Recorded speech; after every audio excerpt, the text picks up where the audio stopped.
Wife says her AP is the alpha man, but husband replies, alpha or not, I am the man. I was sitting at the dining table, sipping my coffee in the quiet of the morning, when Kathy walked in, her face unreadable, yet with an intensity that hinted at something serious. She sat across from me, her fingers interlaced as she met my gaze, her expression oddly calm but resolute. I had no idea what she was about to say, but the air around us felt charged, as if an invisible line had just been drawn in the sand. Taking a deep breath, she looked me in the eye and said, Ben, I've been having an affair with my boss, Alex. The words hung in the air like a fog, thick and suffocating. She didn't seem embarrassed or regretful, not even the slightest hesitation. Instead, she delivered it as if it were a decision I simply had to come to terms with, a lifestyle she had already chosen and was now informing me about. To be clear, she continued, without missing a beat, I'll make sure you still get your share of physical intimacy. I don't want you to feel neglected. She said it so nonchalantly, as though offering a consolation prize. I stared at her, my mind struggling to process what she was saying. I could feel a mix of disbelief, anger, and hurt bubbling up inside me, but the absurdity of it all nearly made me laugh. Holding back the urge, I locked eyes with her. Here was the woman I had been married to for 3 years, calmly suggesting that we carry on with our marriage while she carried on an affair right under our roof. Kathy, I said, my voice edged with the quiet anger simmering within. If you think I'm going to sit here and accept this, then you don't know me at all. I am not your doormat. My words seemed to catch her off guard. She hadn't expected me to respond like that. Maybe she thought I was too passive or too dependent on her to object. Her expression hardened as she realized I wasn't backing down. You need to find yourself a divorce lawyer, I added firmly. She narrowed her eyes at me, her face transforming into something unrecognizable.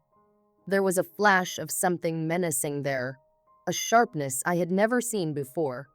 She leaned forward, her voice low and steady. Ben, sit down.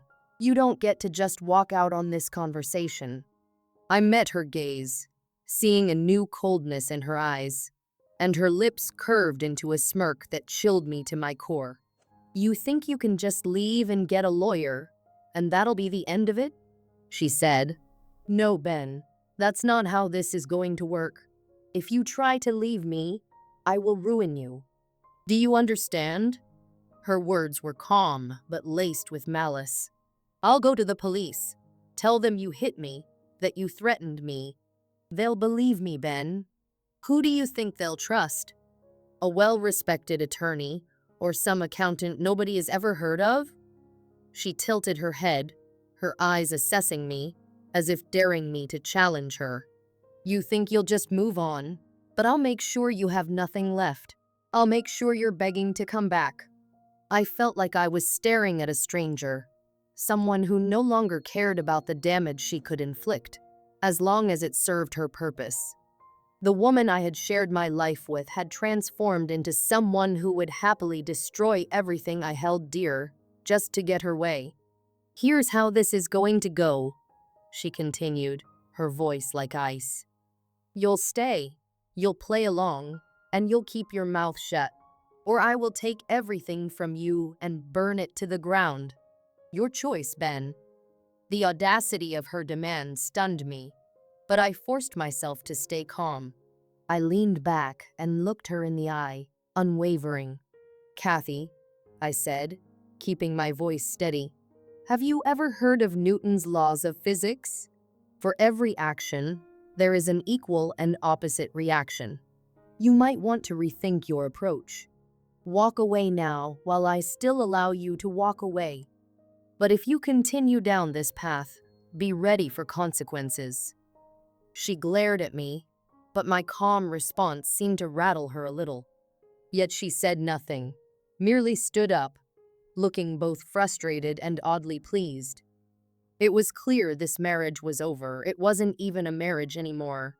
It was a battlefield, and now I had no choice but to prepare to hit back.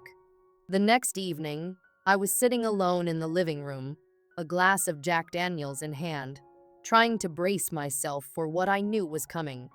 I heard the front door open, followed by Kathy's overly cheerful voice as she greeted him. I took a long, deliberate sip as she led him into the room, her hand resting on his shoulder like he was some kind of prize. When I looked up, I was taken aback. Alex was shorter than I'd expected, pudgy, and looked about as intimidating as a poorly dressed garden gnome. Before I could stop myself, a laugh slipped out. I tried to compose myself, but the whole scene was too absurd to ignore. This is the alpha male you threw everything away for? I asked, incredulous. A guy who doesn't even need a Halloween costume to pass as a leprechaun? Kathy's smile faltered for a second, her face flashing irritation, but she quickly recovered. "Watch your mouth, Ben," she snapped, her voice low. "Alex is everything you're not. Confident, assertive, a real man." "Oh, really?" I said, smirking as I took another sip of my drink. "If this is what you call an alpha male, Kathy, maybe I gave you too much credit." Alex looked at me, shooting a nervous glance at Kathy as though he needed her approval to respond. I watched as he puffed himself up, trying to look imposing, but the effect was almost laughable. "Listen, Ben," he said, his tone dripping with arrogance. "You think you're going to walk away from this unscathed? Think again. We'll make sure you end up with nothing in the divorce." I met his gaze with unwavering calm. "Oh, really? And what exactly do you think you're going to take from me, Alex?" He stepped closer, clearly enjoying the perceived power trip. "Your house, your car, your income. We'll make sure you're left with nothing." I chuckled, unable to contain my amusement. "The house?" I asked, barely keeping the laugh from spilling over. "That house isn't even mine, Alex. It belonged to my mother, and I just live here. Good luck trying to take it." For the first time, I saw his confidence falter, but he quickly shifted gears. "Fine, but you'll still be paying Kathy for the rest of your life. She deserves it." I took another leisurely sip of my drink. "Hate to disappoint you, but I already resigned from my job." Alex's jaw dropped, and he shot a furious look at Kathy, clearly blindsided. "No job, no income, no assets for you to leech off," I said with a smirk. "I guess your airtight plan just sprung a leak." Kathy's face contorted with rage, while Alex stood there, clearly at a loss. I looked at them both, feeling for the first time in a long time that I was in control of my own life. "So, Alex," I said, voice dripping with calm resolve, "why don't you rethink what you're taking from me? Because from where I'm standing, it seems like you're the one who's got nothing." INT. Ben's living room. Night. The dimly lit room cast shadows across the walls, adding to the thick tension in the air. Ben sat, his hands clasped tightly as Alex, his wife's lover, paced back and forth in front of him with a smug, almost gleeful smile. Alex, leaning in close. "I'm the real deal, Ben. And you? You're nothing. Men like me are in control, and I'll make sure you rot in jail if you even think of retaliating. By the time I'm through, you'll be begging for mercy." The words, venomous and dripping with arrogance, echoed in Ben's mind. But instead of feeling fear, something in him shifted. A quiet rage simmered beneath his calm exterior. He clenched his fists, feeling the sting of Alex's earlier slap fresh on his cheek, as if it had awoken something deep within him. Ben slowly rose from his chair, his voice eerily calm. "Ben, you think you're the real deal, Alex?"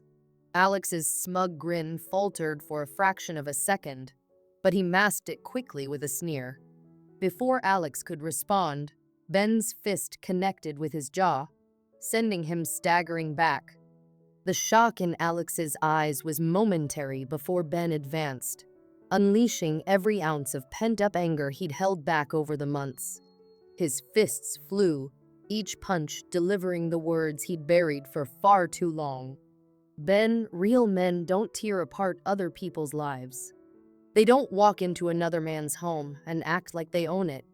And they don't destroy marriages just to stroke their own egos. You're nothing, Alex. Real men protect their families. Another punch landed squarely on Alex's ribs, and a satisfying crack echoed in the silent room. Alex gasped, stumbling, as he tried to put his hands up defensively, but Ben didn't relent. Each hit was a release, each impact an exorcism of months of pain, humiliation, and betrayal. Suddenly, Kathy, Ben's wife, rushed forward, her face contorted in rage and disbelief as she watched Alex crumple under Ben's fists. Without thinking, she began pounding her fists against Ben's back in a desperate attempt to stop him. Kathy, screaming, "Stop it, Ben! You're insane!" But before she could land another hit, a firm grip seized her wrists, yanking her back. Kathy twisted around, finding herself face to face with Linda, a tall, formidable woman with a no-nonsense stare and an iron grip. Linda, calming but firm. "That's enough, Kathy. You're done." Linda twisted Kathy's arms behind her back, forcing her to her knees beside Alex.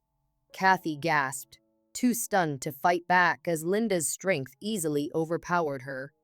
In one swift move, Linda brought Kathy down, holding her firmly.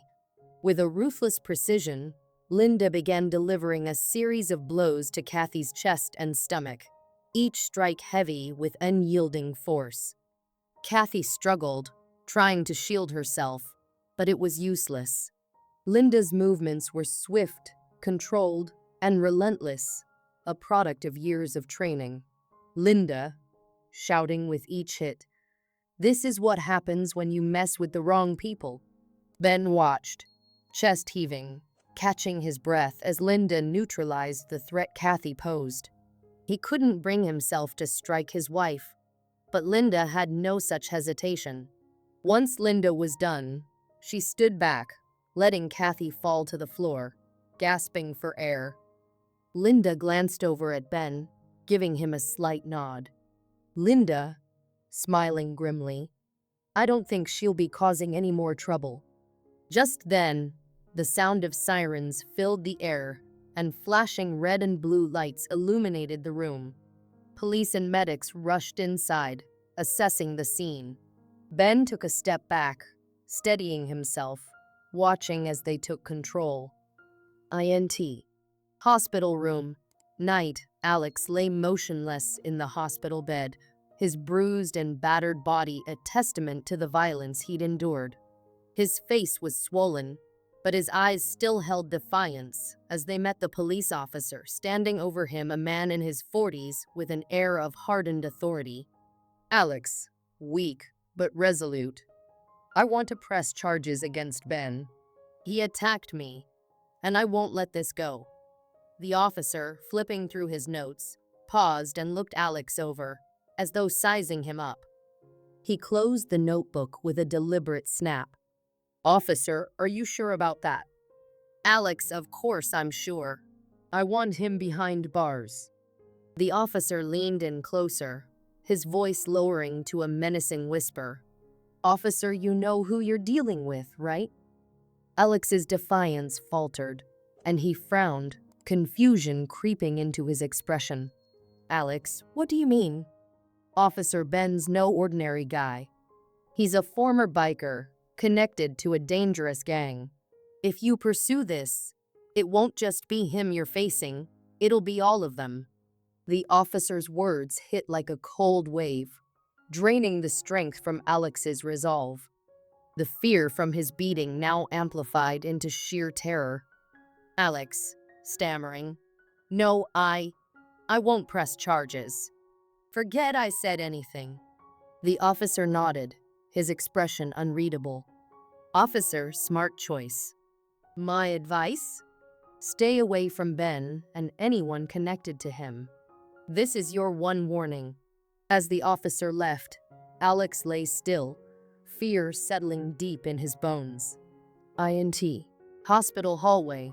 Later, outside Alex's room, Kathy paced, her face bruised but determined. Her anger simmered beneath the surface. She was humiliated and beaten, but she refused to let Ben win. Steeling herself, she entered Alex's room, her steps sharp with purpose. Kathy, whispering, furious, "We're not done. I'll divorce him. Take everything. This isn't over." Alex, however, was a shadow of the man he once was. He looked up at her, his face twisted with fear. Alex trembling. "Leave me, Kathy. I don't want any part of this." "Ben, he's dangerous. You have no idea what you've dragged us into." Kathy, stunned by his reaction, stopped in her tracks. "Kathy, what are you talking about?" "We can still fight this." Alex, shaking his head. "You don't get it. Ben isn't just some guy you can defeat. He's connected to people who won't hesitate to destroy us if we challenge him. If you go through with the divorce, if you take anything from him, you'll be marked. This won't end well." Kathy's confidence faltered as the weight of his words sank in. She had underestimated Ben, never imagining the depth of his ties to the criminal world. Kathy, whispering, afraid. "So, what do I do now?" Alex, desperate. "Leave. Walk away. Disappear before it's too late." Kathy's face drained of color. She realized the truth. She was trapped. The power she thought she had was an illusion. Her only choice was to vanish before Ben's world consumed her. Town streets. Days later, the town felt different. The sound of roaring engines filled the air as Ben's former gang members rode through the streets, a menacing reminder of his power. Kathy, now a broken shell of the woman she once was, signed the divorce papers in haste. She left town with nothing, no money, no assets, her pride shattered. Her departure left behind a legacy of fear, betrayal, and regret. She wasn't just fleeing Ben, she was fleeing herself, her own choices. The settlement was a bitter reminder of the control she had lost. She left quickly, quietly, without saying goodbye to anyone. Her name would soon fade into nothingness. Alex's home. Night for Alex. The ordeal had only just begun. Despite his initial bravado, the events that had unfolded left him entangled in a much darker world. The 7 days he spent recovering in the hospital felt like a prison sentence. Every day, 2 bikers appeared at his bedside, never speaking, never touching him, just watching, their eyes fixed on him with chilling intensity. Their silence was a message. No words were necessary. He was now a part of something far bigger than he could have ever imagined. Town streets. Day when Alex was finally discharged from the hospital, his life had changed. The fear that had taken root in him was now a constant companion. The bikers didn't need to speak. They didn't need to act. Their mere presence was enough. Wherever he went, they were there watching him from shadows, keeping a silent vigil over his every move. Alex tried to go about his normal life, but everywhere he went, they were there. At gas stations, street corners, even alleys. Their cold, unblinking stares were an ever-present reminder that he couldn't escape. It wasn't paranoia. He knew they were following him, tracking his every step. They were watching, waiting, ensuring he knew that he was theirs now. Fear took over. Alex considered going to the police, telling them everything, spilling the truth about Ben and the bikers. But each time, fear paralyzed him. The bikers were always there, silently reminding him how deeply they had already embedded themselves in his life.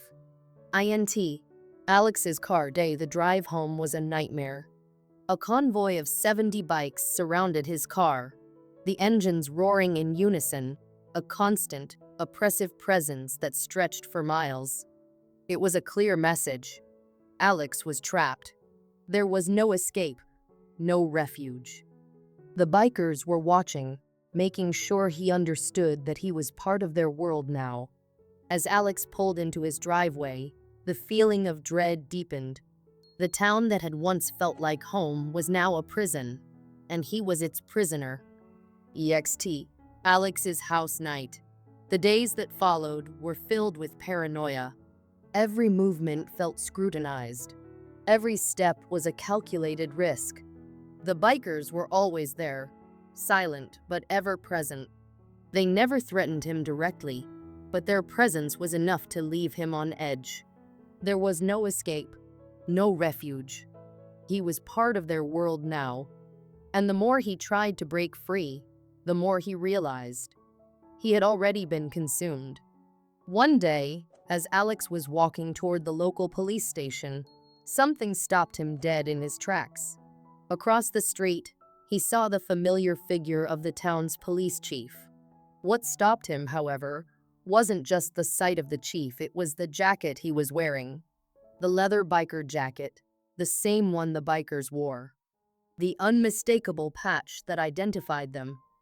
Alex's heart sank into his stomach. In that moment, everything clicked into place. This wasn't just a local gang. This was their town. The bikers weren't some rogue element. They were entrenched in the community, embedded into every corner of it. And now, even the police chief was one of them. As the chief walked past without acknowledging Alex, the message was clear. There was no escape. The town wasn't just under the control of the bikers, it was under their complete dominance. They had their hands in everything, even the police force. Alex's heart pounded in his chest as he stood frozen, watching the chief walk away. This wasn't a world he could fight. There were no rules here. There was no safety. The bikers controlled everything. That realization hit Alex like a punch to the gut. He could no longer ignore it. The bikers weren't just watching him, they were controlling him, ensuring that he knew there was no way out. Every step he took, every move he made, was being tracked. There was no place he could hide. There was no one left to turn to. The fear that had been gnawing at him, the constant anxiety, was no longer just a feeling, it was a reality. Alex knew he had no other choice. He couldn't fight. He couldn't win. There was no escaping this world. The bikers had already won, and he was nothing more than a pawn in their game. The only option left was to leave. That night, Alex packed what little he had, leaving everything behind. There was no point in telling anyone. The bikers had broken him. They had cornered him, and now they were making sure he had nowhere to run. The decision to disappear wasn't his, it was theirs. The next morning, Alex was gone. As he drove away from the town that had once been his home, he couldn't help but feel a strange sense of relief. For the first time in days, he wasn't being watched. He wasn't under their gaze. But as he looked ahead, he knew one thing for sure. No matter where he went, no matter how far he ran, the shadows of Ben's world would always be there, watching, waiting, following. The bikers had marked him, and wherever he went, he would never truly be free. Dear listeners, share your thoughts in the comments below, and don't forget to like, share, and subscribe.